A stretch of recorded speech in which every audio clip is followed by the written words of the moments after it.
This may be more of a historical question. Why is the census conducted every 10 years? Why not a different length of time? Has a change, has a change in the timeline ever been considered?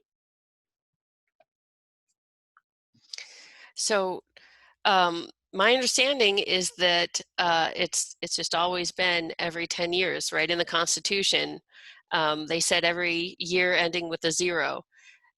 They did decide in around 2005, people had started to feel that it was too long. Like by the time you get to the end of the decade, you feel like your data is too old, and we need fresher data. And so the Census Bureau started a program in the early 2000s called the American Community Survey.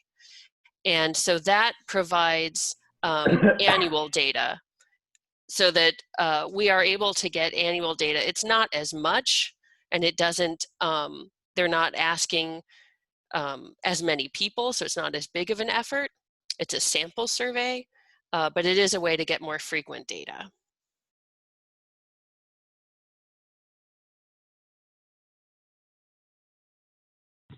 I'll also mention that, the Census Bureau, these things really don't stop.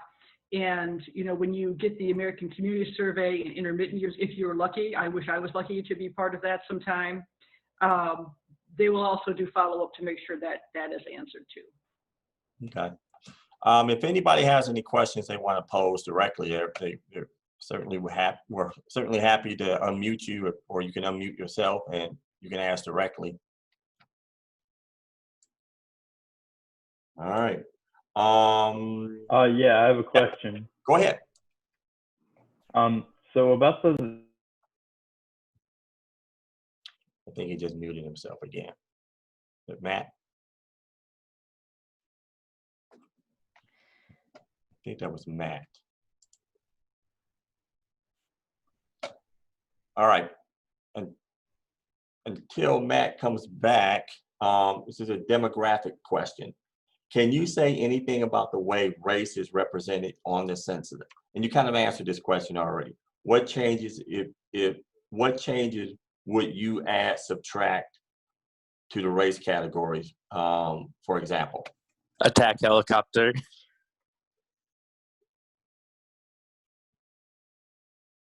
Okay. I'll try to provide some information to that question. What we have seen really since the 2000 census, really, and then into the 2010 census, and now the census doesn't ask a lot in general, and so sometimes the questions that were asked in one are not asked in another. Even this is going back for every census, really. So, if it was me, we got people asking about all kinds of data. I'd like to see more questions get back into the census. But instead, expediency, I think, has been chosen. And I think we're really just asking some just very basic demographic information. Okay. The question of with social media, cell phones, and the way that we communicate and people and communities interact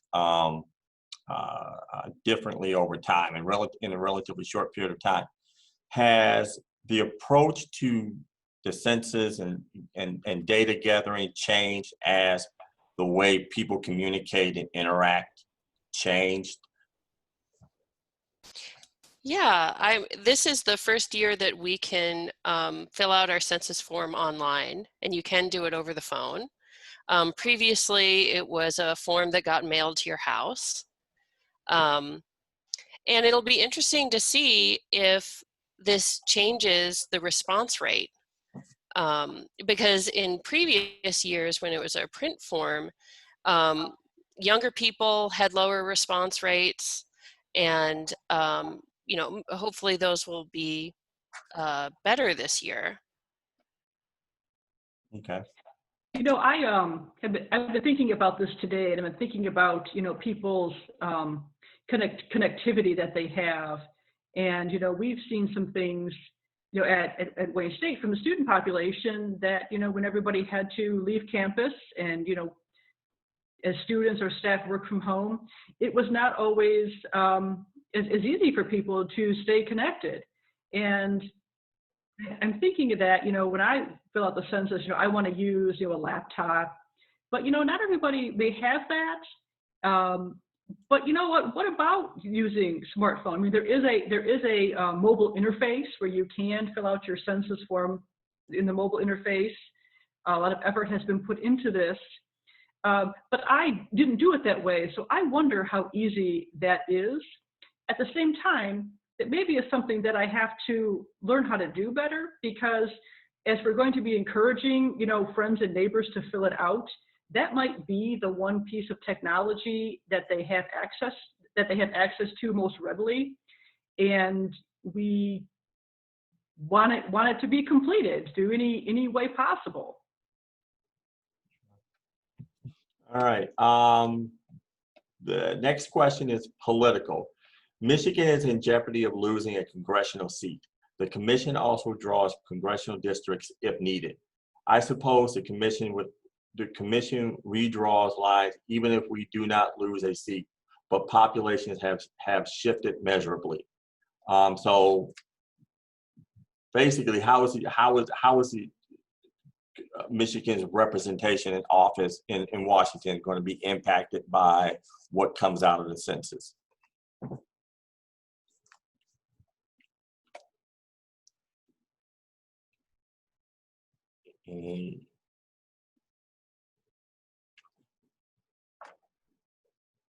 Okay. Yes. So that's right to think that there's a chance that Michigan will lose some representation, and so the boundaries will change. And even if we don't lose a member of Congress, we will likely still have to change the boundaries, just because the population does shift every 10 years. And so, yeah, this data, this is why it's so important, is used to draw those boundaries, and so that you can get your representation in Congress and also your state legislature so that the districts are kind of balanced. Okay. Question related to gender identity. As the gender identity is more, I won't say more fluid, but people self-identify in the way that they self-identify. How will the census accommodate that?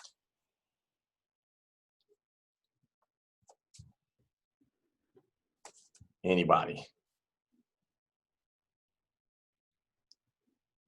You know, the census has always been about self-reporting. I have to say, I have not looked into this kind of question maybe as deeply as I should have and will going forward. The only thing I can think of is possibly you may see on census, as you trace genealogy 75 years later from the census data, that you may have someone recorded as male in one census, and 10 years before could have identified themselves as female. Okay. Yeah, there isn't really any option right now. Right. There's just the binary, the two boxes, but that's something that, you know, people have worked on in terms of advocacy and will continue, I'm sure, to see if, you know, there can be other categories so that people feel represented. Okay. Census data question. How accurate are projections that are made with the data as it approaches the 10-year-old period? If I understand that question. So how accurate are the projections used by the census data?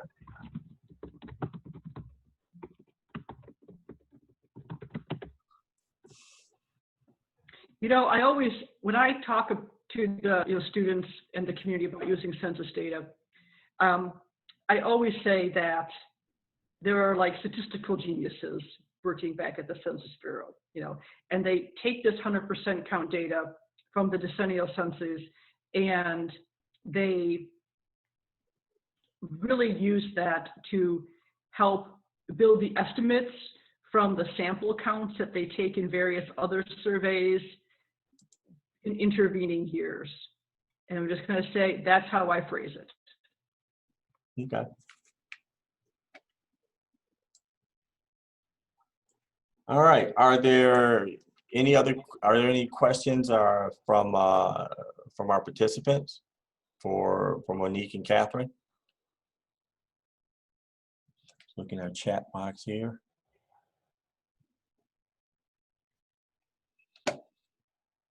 All right. Meg, it doesn't look like there's any more questions that have come in from the community.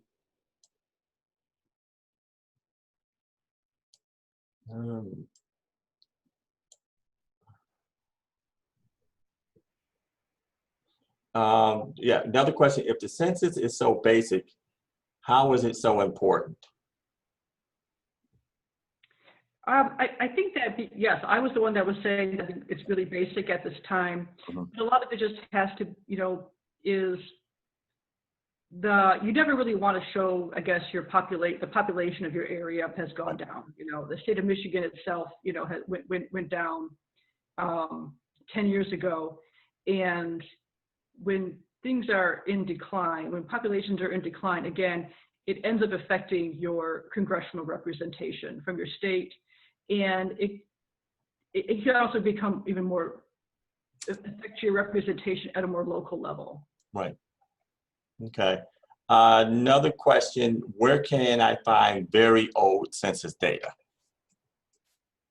A lot of the very old census data has been digitized, and that is available on the census website.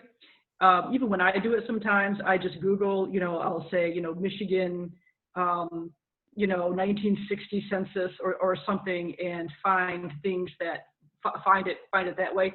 The web pages of the Census Bureau can be very deep and complex, but a lot of it has been digitized. Also, I'm sure University of Michigan has this, but we have the old print census volumes in the Purdy Kresge Library, and I believe the Detroit Public Library would as well. All right. Let's see. Make sure all folks in our county, including. Okay. Another question. Please make sure, or comment. Please make sure folks know that all people are counted, including children, even a day old. The records of the U.S. Census are kept confidential for 72 years until they are released by the National Archives. And the National Archives website currently has access to the 1940 census records. So that is good to know. Yeah, I agree. It is reported, that children under 5 are very much undercounted. This is another reason why librarians like to promote the census, because we use the data for our children's programming, but also we are in a position to help people and remind people to fill out that census. And there's a lot of billboards around Detroit about there's an undercount of very young people, and librarians are in a position to try to help people fill that out, and just make sure they know that, yes, the census does apply to newborns, like it was said in the question. They count. Right. This question, I have a question, and I'm hoping my colleague Matt Wasowski is on. It's more of an urban studies, urban development question.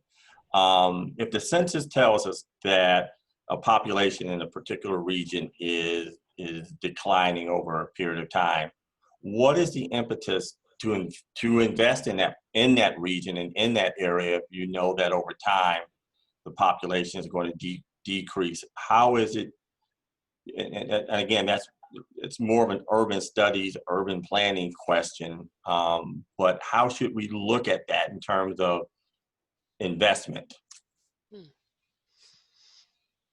I think you could use census data to think about, like, if you've got a set number of resources, how you're going to allocate them.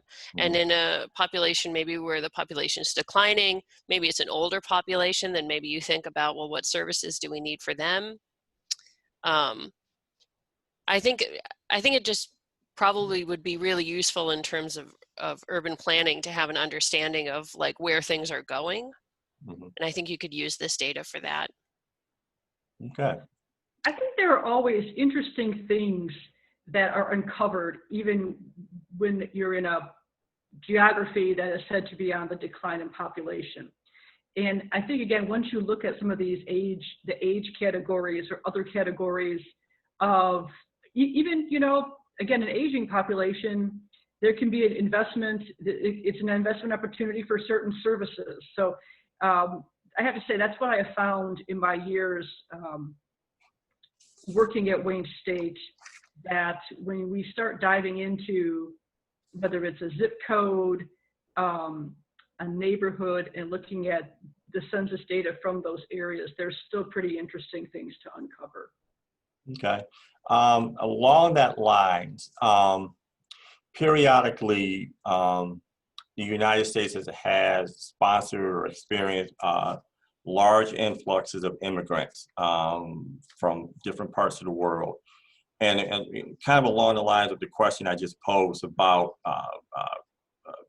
areas of population that are declining, is the census, do they use census data to help determine where to settle new immigrant population, or does that not matter? Could you look at, like, Minnesota has a large East African, Eritrean population. Does the census play a role in that, or not? I'm assuming it. I'm not really sure if it does. Okay. A lot of what we would call, when people are settled, they're usually part of a refugee resettlement program. Right. And usually there's factors beyond the census and why those, to my knowledge, as a librarian, those things are chosen. And because sometimes resettlement happens in many times an area that the refugees are very unlike the settled, that the main population of the area, that can happen. But there could be other economic opportunities that I think present themselves more through advocacy than maybe the census data. But I do know that, I was speaking about sometimes we have areas that are in decline, but could probably be very appropriate for new Americans. And so I think that does still get talked about a lot in academic work and the media and things, about how, the bringing people to certain areas or trying to entice people to certain areas would be a good thing. Right. Okay, we've got about 10 minutes left. Again, if anyone has any questions they'd like to pose directly to Catherine or Monique, that would be great. We've got some interesting things happening in our chat box. So that's shut down, Mike. So okay. Okay. Okay. I know there's President Wilson is doing an address at 5 o'clock, so I think we're going to go ahead and wind down this event, so many of us can prepare to switch over to President Wilson's event. So I want to thank Catherine and Monique and Megan and the entire team for putting this together. I think it was a great event, and we've asked and answered some really important questions here. And again, it's just the first in a series of events. yes. The next, anyone, Megan or anyone want to talk about the next event coming up? Yeah, let me just do 17th? this real quick. So we did have a little bit of info about how you can get involved. Okay. Some things that you can do if this has convinced you that the census is important. You can do things like volunteer and ask local businesses to put up a poster. All this information about how to help is on our LibGuide, and you will see that in the, if the Facebook announcement has it there, all of our links are kind of linked together. So the LibGuide has a lot of good links for you about how you can help others participate and how you might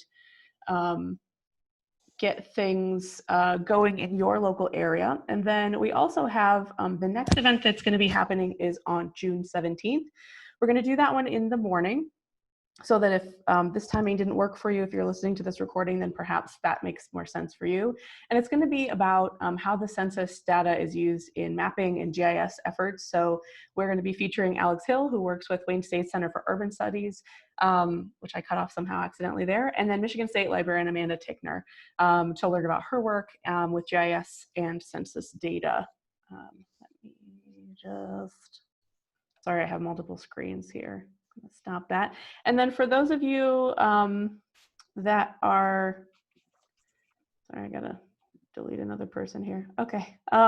So for those of you that have been here, and if you'd like to give us a little feedback on the event, I'm gonna put up a poll. So if you wouldn't mind, it's just 3 questions long, if you wouldn't mind filling that out, but otherwise, hopefully we'll be able to see you all on the 17th. And thank you so much for joining us.